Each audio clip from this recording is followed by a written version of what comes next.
So, it turns out these two pro gamers faced off against each other twice in one day during the GSL Code S. Now, I casted the first series of them playing against each other. That has turned out to be one of my favorite series since the new patch. A super cheesy set of games, especially from the Zerg player. So I figured, you know what? Let us go ahead and have a look at the second set they played that same day as well. So spawning right here in game number 1, in the top left-hand corner, playing with the blue Protoss pieces, we have none other than Stats. His opponent in the opposite corner with the red Zerg drones, he goes by the name of SHIN. Alrighty. Now, of course, this means that we have a little bit of additional history. Okay, it looks like Stats is not gonna be able to block the expansion this time around. Whenever you have to play a series twice in a row, it usually means that there is a deciders match at the end of the day. So basically the way that the GSL runs their tournaments is that they have 4 people in a group. You have a couple of preset games, and then depending on how well you do, you have a loser's match and a winner's match, and then also a decider's match. Long story short, sometimes you end up facing against the same opponent twice. Now, in the first series that these two played, I really liked the build orders that SHIN ended up going for. He played very cheesy, he went for that weird proxy hatchery rush, and honestly, it looked like he was playing, well, almost unstoppable strats. I can imagine that in his practice, he didn't really lose a lot with the strategies that he brought out. But I was even more so impressed by Stats. I don't really know exactly what Stats has been doing lately, but it looks like over the last 2 months, the man is just getting better. Like, he obviously was always one of the greatest Protoss players in the world, but lately, he is playing out of his mind good. So I have high expectations right here for Mr. Stats once again. For the longest time, it seemed like he was struggling a little bit after he came back from his military service, but just the micro and the defensive capabilities, it's something we haven't seen in StarCraft 2 in quite a while. I've mentioned this before, but I always kind of think that the most successful Protoss players right now in the current meta are the players that are relatively aggressive. I would say that Hero is more aggressive than MaxPax, but Stats really is on the opposite end of that spectrum. He just plays incredibly passively, and it's very fun to watch. Not really something we've seen all too much as of late. It's very different than like hitting the all-army hotkey and just sending everything towards the other side.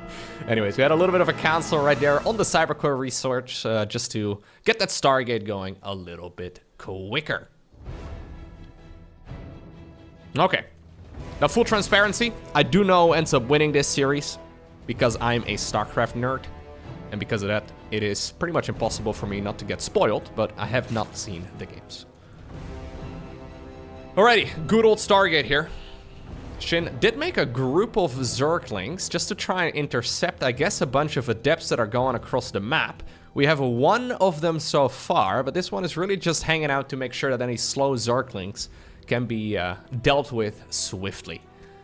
It is going to be a quick link speed upgrade here as well for SHIN, so he should be able to get this around going relatively quickly, but I'm hoping here for Stats, yeah, that he knows the timing of that upgrade. Pretty much perfect. He brings the adepts together. Now all of a sudden you can deal with quite a few more of those links, but it turns out SHIN has decided to go for a full-on run-by, and Stats is gonna have to deal, okay, with a crisis once again. Oracle just popped out of the Stargate, so that's convenient. It is gonna be incredibly useful, but those adepts, yeah, they have to get recalled. Apparently they're inside of the main base. 8 probes already is definitely very good. 12 probes, yeah, is excellent. And then apparently we made a pylon there at the end to make sure that those units don't escape. Obviously 16 links for 12 probes is a phenomenal start right here for SHIN. Protoss doesn't usually have a lot of vision in the earlier stages of the game. I'm hoping for SHIN, by the way, yeah, that he did remake some links, because he will certainly need them. One problem right here for the Zerg player is that it doesn't have a Spore Crawler yet over at the 3rd base. So that is something he will have to set up here soon. There are 2 oracles available. I think the second one right now, yep, indeed, flying through the center of the map. I think getting... I don't love this commitment here with the adepts. Oh, he gets 2 drones. Really? Somehow they get 3? I thought he was gonna get only 1 at best. Somehow they slid it away. There's some slippery units in StarCraft. I've noticed especially adepts tend to be quite slippery, but the same can be said for Reapers. Sometimes it feels like you get the full surround there as the Zerg, and then, I guess, greased up in Vaseline, they still manage to escape. You love to see it. supply block right now for SHIN. Yeah, 3 overlords coming up, so certainly a little bit flustered. Roach Warren on the back of this.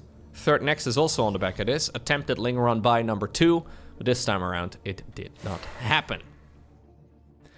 So it seems that Stats is currently perfectly content just sitting back.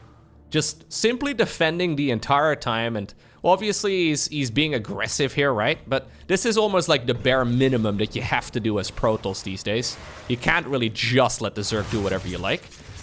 But especially in the mid-game, where a lot of Protoss players feel like they need to be aggressive, it seems to be that Stats is just sitting there, happily macroing up, going into Skytles if he needs to, but not necessarily rushing it out.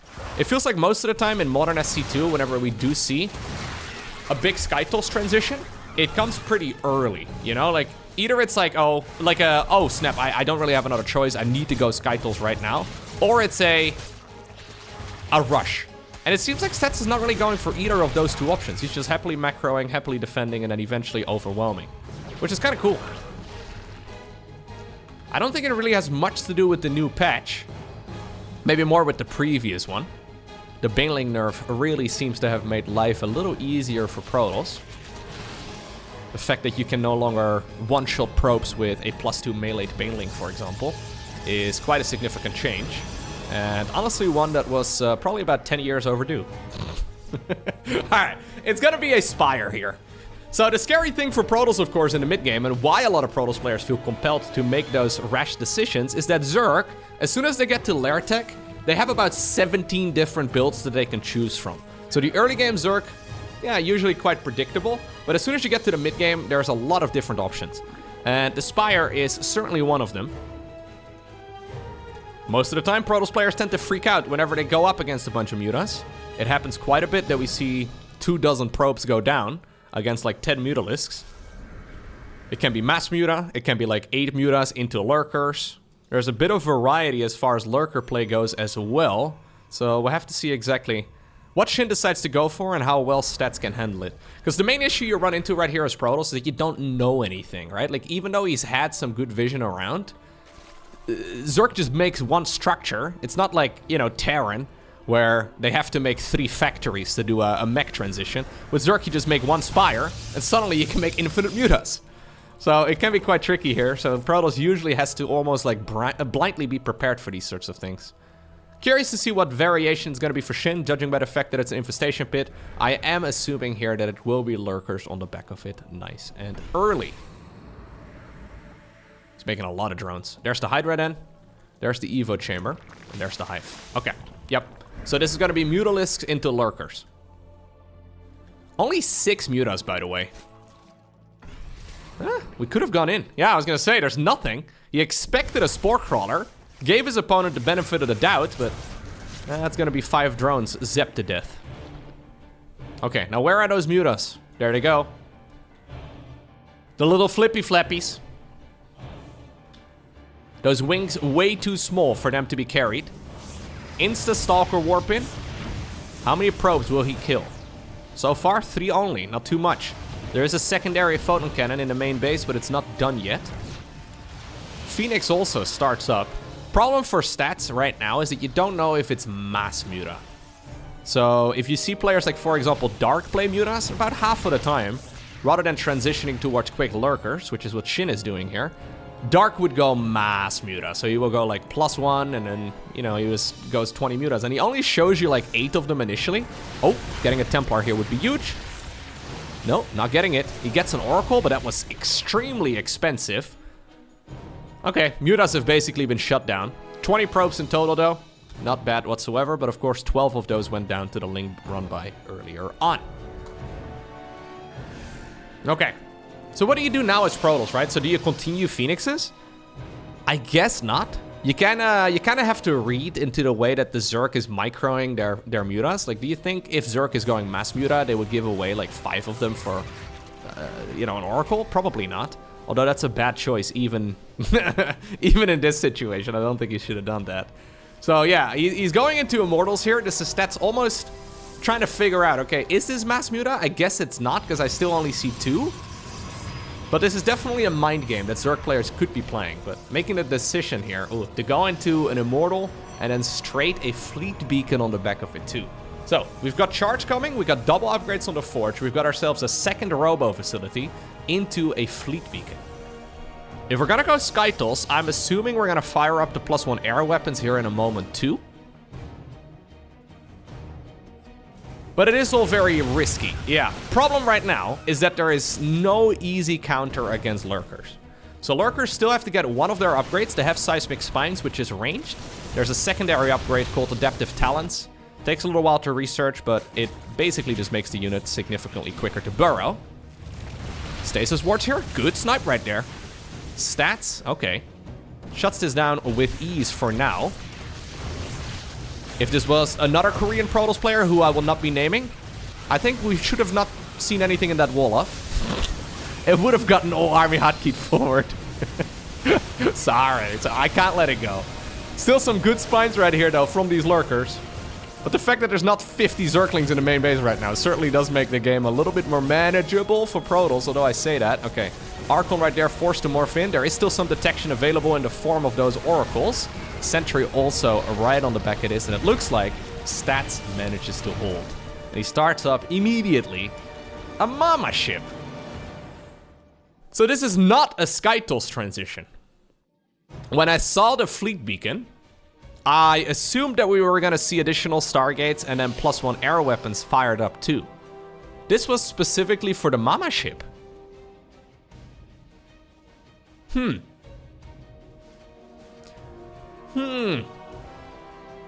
So everybody has told me, no. Okay, well, never mind, guys. All army hotkey was used in the end. Every StarCraft player in the world has taught me that the Mama ship is not worth it. That even for 300, it is still a -400. I don't quite understand the logic behind that either, but the Mama ship certainly is going to be made here by Stats. Very expensive unit, takes about 7 years to build, give or take, even when you chrono boost it. And it's gonna be part of the army. Usually Zergs will respond by going into at least a Viper or two. Do we have any yet? No. It's just good old Hydra Lurker with some leftover roaches from earlier and Lings on the back of it. There's the Stargates, and there's the +1 air weapons too. So he is making the transition towards Skytles, but it's actually a pretty tame one. Zealot run by at the bottom of the map. Protoss ground army moves forward over here. Where's the Mama ship? Mama! Go! Mama, you gotta cloak some stuff. There's no detection.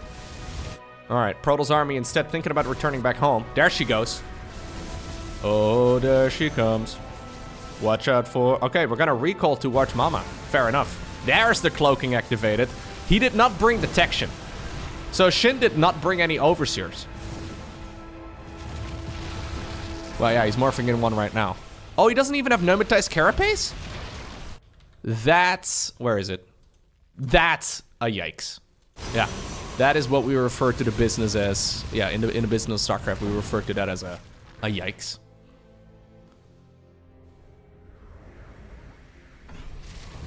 Interesting push, by the way, from Stats. The fact that he basically spent, like, you know, including the cost of the fleet beacon, which is 300, 200, he spent a lot of money into making that Mama ship, and then he didn't use the Mama ship for the attack.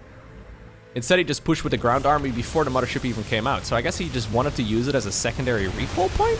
Anyways, Storm over here important. We have a time warp going down as well. Is there enough for Protoss to stabilize? SHIN has been ahead when it comes to the supply count for quite a while right now, but those Immortals are starting to take critical amounts of damage. The Mama ship itself even getting some kills. Okay. Yeah, and now suddenly the carrier transition is here. I don't think SHIN can really continue the pushing very easily here. Although he does still have 81 drones, but I think it's about time that SHIN starts teching up. Looks like he wants to win with just Roach, Hydra, Ling, Lurker. Okay, now a Viper is coming up. Yeah. I think a lot of Zerg players at the highest level would have already made a Viper immediately. But Stats apparently did not respect Mama. It's a bad idea, guys. Always respect your mom. Alright. +1 air weapons coming up too. So he did already get the Spire earlier, of course, when he made that Muta group. I'm thinking it is about time we start making some Corruptors as well. So to clarify, in case you haven't seen a lot of motherships, the unit got reworked with, well, a whole lot of changes about a half year or so ago. So it doesn't have the permanent cloaking anymore. It doesn't have an energy bar anymore either. Instead, it's got 3 abilities. It's got the recall, it's got the Mama Ship cloaking ability, and then it's got the time warp, and it's all on a cooldown. So you can just sort of throw it down, and obviously, well, you can do so whenever it's available. Which usually means that it can be played a little bit more actively. The unit is cheaper now because of it, and there's a bunch of other changes too, but that's essentially the TLDR. The Vortex ability was removed in, I want to say 2012 or so. Once upon a time, the Mothership had a Vortex ability that created basically like a giant black hole over here, and then all the units would get sucked in. Great ability, until Protoss players figured out it could also be abused by putting a bunch of your own Archons in there, which would deal maximum amounts of splash damage to everything inside of the Vortex. That was very fun for a couple months, and then everybody was like, yeah, no. Because you could just win the game with like 4 Archons and a Mothership, assuming you could grab all of your opponent's army in the Vortex. Here's the Mama Ship Abduction. She's gonna put up a time warp in retaliation, but that is not gonna achieve all too much. Still though, Stats has got a scary army. The anti-air here for Zerg is nothing to write home about. Maybe with a couple of, unironically, a couple of Microbial Shrouds. I think SHIN could have done a better job here. I think actually Microbial Shroud would have been amazing. I'm not even joking. Anyways, he wanted to spend his money here on making a bunch of Corruptors instead.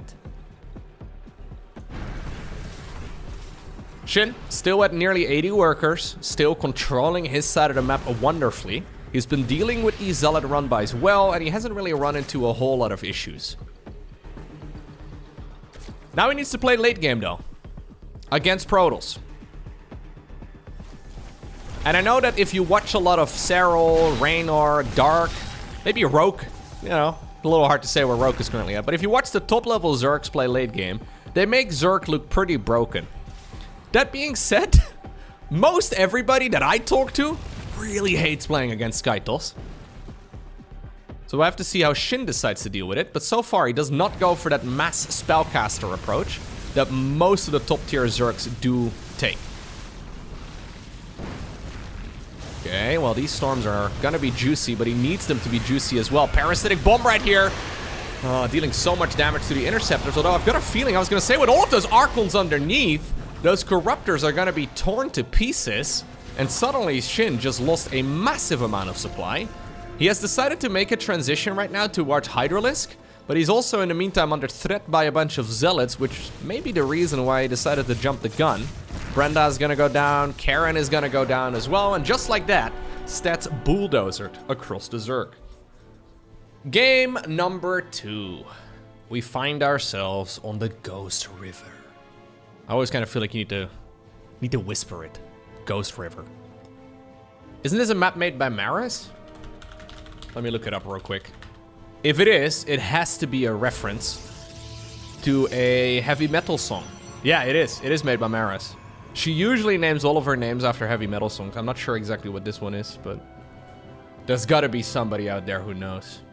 So she made Death Aura, Disco Bloodbath, Everdream, Ghost River, Golden Aura, Lightshade, Moondance, Nightshade, Oceanborn, Romanticide, Stargazers, and then Winter's Gate. Those are all ladder maps. Some of the very best, actually. That's a lot of maps that she managed to get into the map pool. Usually a lot of her maps are named after Nightwish songs.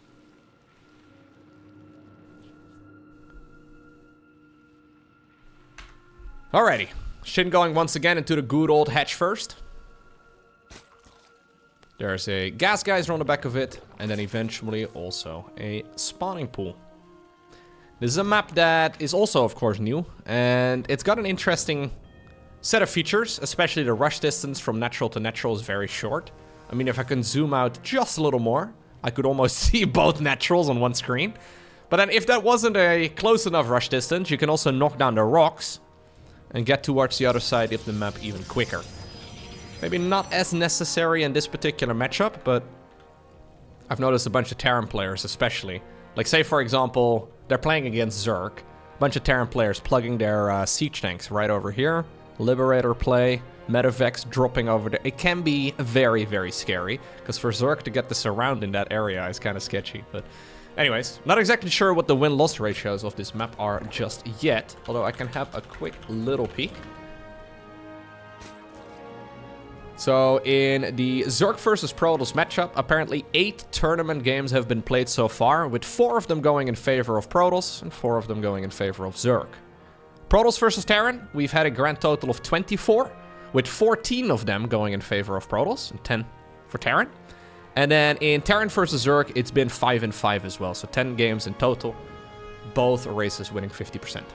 So far, does not seem like a bad Protoss map, but sample size is very, very small. But yeah, it makes sense that Zerg...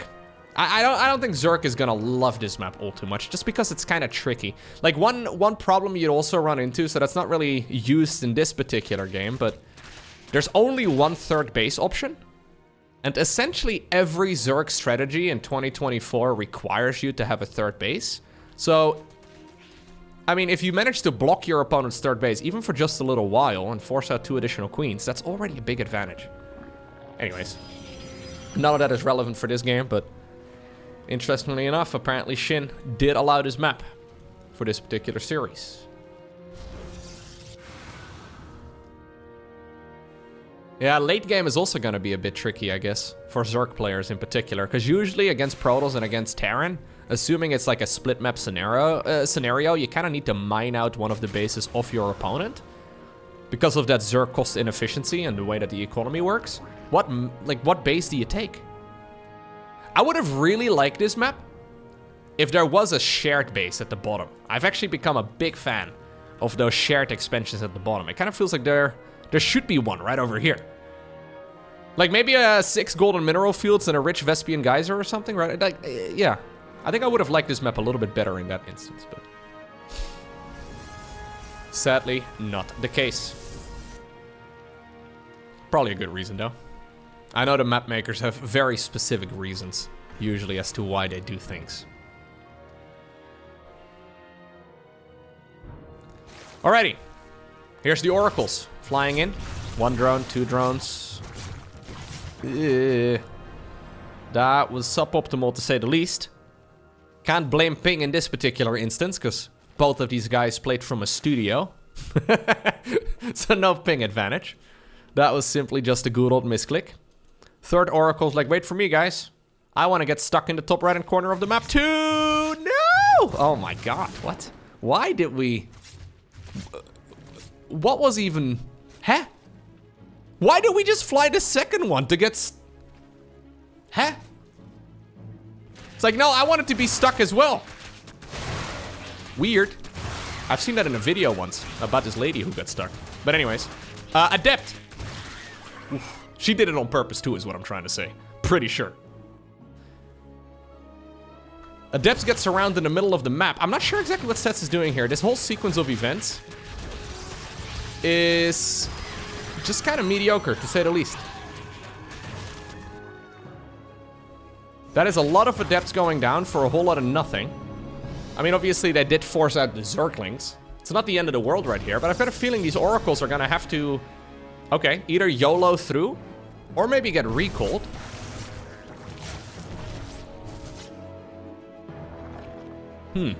Why did we try to escape with the low HP Oracle, only to get the other one stuck in the corner too? That's so weird. I'm trying to make sense of it. Maybe I'm missing something very obvious, but that is such a weird decision.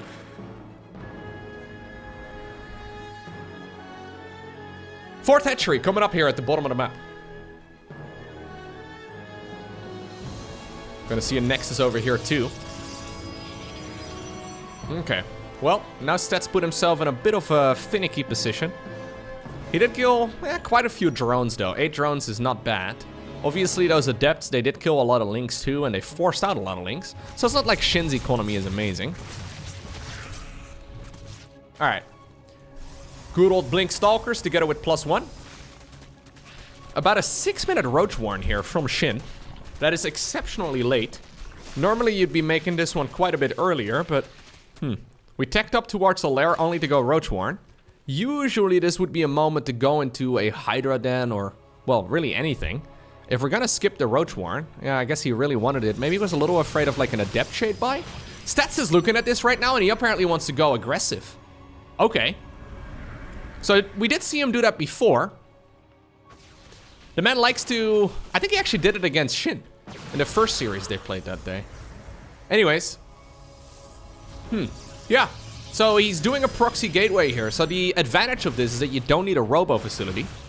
And without a robo facility, you can of course, well, very easily warp in your units on the other side of the map using a warp gate. But that is very committed. Snipe right there on one of the Ravager. Not bad. So he's doing this while building a 4th Nexus, which is kind of crazy to me. Here's the Zergling run by. Excellent play right here from SHIN. Love this. Really well done. That Nexus, I mean, unless he cancels it, is going to be dead. He doesn't cancel it.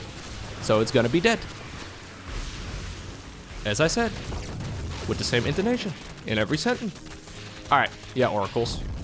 Yeah, no, you guys are drunk. I don't know what you're doing. Okay. The dance over here continues, though. Apparently, we did not need the Nexus. Just good old Stalkers. Somehow it feels like Stalkers recently have gotten like a +1 damage boost or something. They have basically been unchanged for like, I don't know how long. It's been ages since we have seen any Stalker changes. But Protoss players have really found a new wind with the units. Not just in this matchup, but also against Terran. I guess it's also good against Protoss, but that's never really been, you know, any different. I guess the main change, yeah, is that +1 Zergling openers are not very common anymore. SHIN, by the way, probably regretting his Evolution Chamber positioning over there. I really don't like that spot all too much. The problem with losing the 4th Nexus, though, is that it now kind of becomes an all-in. So it's 8 gateways at home, 1 gateway on the other side of the map. Basically, Stats is just warping in about 8 Stalkers a trip every single time he can. That should be about as much as he can afford. He should have, ooh, big Stalker connection it looks like, or at least a decent one. A couple Banelings here attempting, but there's apparently a row of 4 pylons and a Stalker pretending to be a pylon, blocking those Banelings. I don't know if I love Banelings against this army, to be fair. Like, charge slots make a lot of sense on the back of this. We don't have charge slots in this particular game, because there's no charge, and there's no lots. Well, there's 3 of them. Anyways... Maybe that's why SHIN is committing to making Banelings, but Banelings are very cost inefficient. They already were before they got nerfed. And I don't think you can really make it happen unless you're planning on blowing up a bunch of probes. I don't think you can really fight Stalkers with Banelings. It's just very inefficient.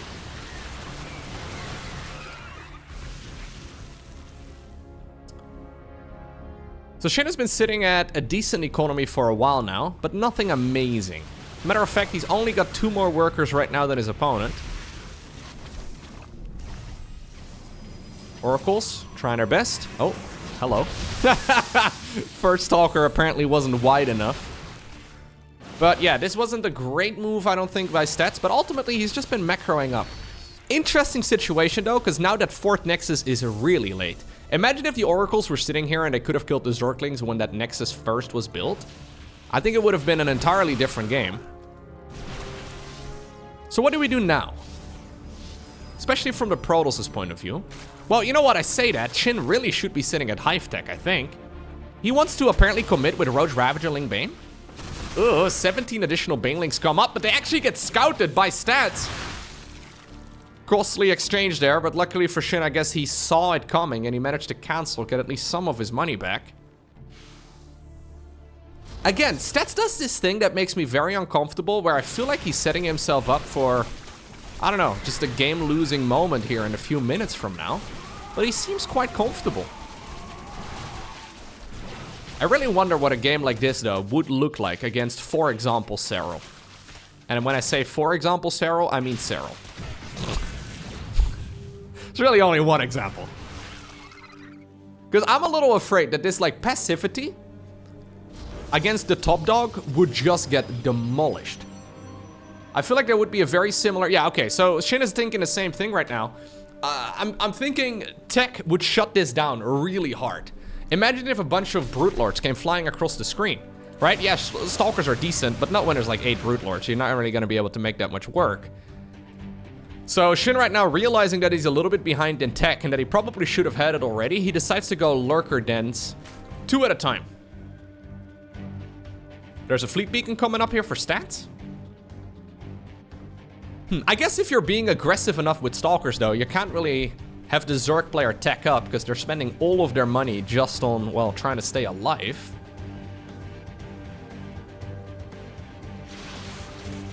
Let's see. So we have Spine Crawlers coming up at the bottom of the map. I feel like this base is also really kind of terrible for Zerg. Maybe I'm mistaken, but if the rocks are down, Protoss can run in there so easily. Expanding in the direction of the Protoss just seems tricky. Then again, though, Shin is gonna make use of some of those rocks over here. There's a little immortal mating dance going on. This is where the baby immortals come from. It's a beautiful thing. Okay, well, mating dance is over. Battery overcharge activated. Don't love this angle here for Shin, though. I was gonna say, even though he should have won that fight easy peasy, he ended up losing a bunch of stuff and he got nothing. Banelings tried to go for a very long run by, but that's also not achieving anything. Bunch of Ravagers right now are being killed on the retreat. What could have been an awesome move for Shin is turning out to be a disaster. In the meantime, no detection at the bottom of the map. So Shin's Lurkers will be able to push back these Protoss units. Okay. Stargate's coming up. We already saw a Fleet Beacon. This time around, no Mama Ship. That's a very interesting decision, because this seems like a much... Like these scrappy games where things are a little bit harder to predict. You would imagine that the Mothership is especially good here. But apparently stats... He's got the money for it, he could easily make it. Doesn't want to. Oh no, there she is. I think he just forgot. Pro gamers making mistakes? Huh? Crazy concept. Okay. He's very early, by the way, on the +1. This has been a bit of a theme at the top level for Protoss lately. Quick upgrades for +1 before you even really start up any Stargate units. Oracles don't benefit from that +1 upgrade, because they're considered to be spellcasters. Anyways, the Zerglings going around, and you know what? As much as I like the +1, it may very well never happen. Okay, air weapons level 1 denied, and suddenly this angle here is amazing for the Zerg. That being said, though, in the meantime, on the other side of the map, over at the 4th base right here of Shin, there's a big Stalker, well, a couple Archons over here too, but a big Stalker army trying their very best to shut this down. We have a recall from, I guess, this location over here up into the main base, but that now means that the entire Protoss army is disconnected. Okay. Protoss reinforcements are going to be popping out of the Stargates in a moment. I think they actually just did. Yeah, we have some, well, once again, some observers here being built. Nice storms. Yeah, this ramp is really well controlled. I think we have another storm or two. Who needs force fields? Sonic storms basically function the same way as force fields, except they deal damage. And there she is. Everybody's favorite. Mama! No, okay, no, sorry. No, I won't sing for you. No. Without Vipers, the Mothership is pretty dang good. And Shin, being as broke as he is right now, I mean, he's got some gas in the bank, but he lost his 4th, he lost his 5th. I think Shin is in a world of trouble. He's only got 44 drones, by the way. Stats at this point at 55. So it's not like he is particularly wealthy. I think Stats slowing down the game right now is the best thing he can do. But does he realize it, right? So he knows there's not a lot of economy for the opponent. I kind of feel like you want to bring this army back home, or at the very least put everything in one big ball. He could always recall these units towards the Mothership, but instead he's going to try and intercept reinforcements. Oh, forcing the burrow is actually kind of sick. Although, okay, well, losing all your Stalkers in the process is not as great. We're firing up 2 additional Stargates right now.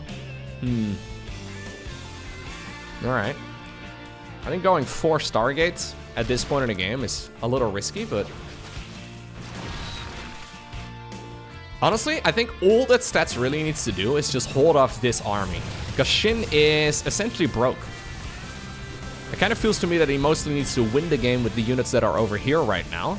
And Stats should be able to easily fight this.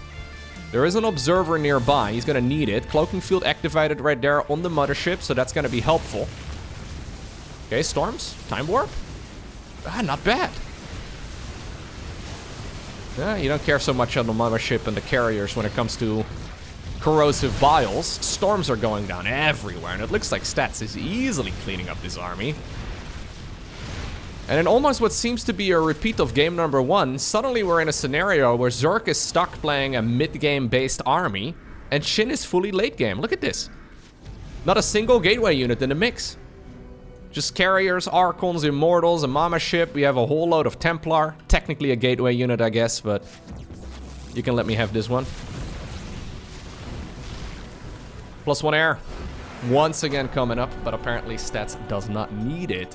Beautiful series of StarCraft 2. I was a little bit concerned for Protoss when he was stuck playing Mass Stalker. So he made that proxy gateway and then warped in a million Stalkers, but never really got anywhere. And then ultimately, in that weird sequence of events, he made the 4th Nexus, suddenly kept it alive, and yeah, I guess SHIN's follow-up was just not quite the one to go for. But it's such a weird scenario, because in the past, we would just simply see, like, whenever Protoss would go for an all-in, and they wouldn't win the game with it, in the past, they would just get overwhelmed over the next couple minutes, but SHIN did not manage to make that work. Excellent defensive play right there by Stats. Managed to stay alive and transitioned once again towards a late game army.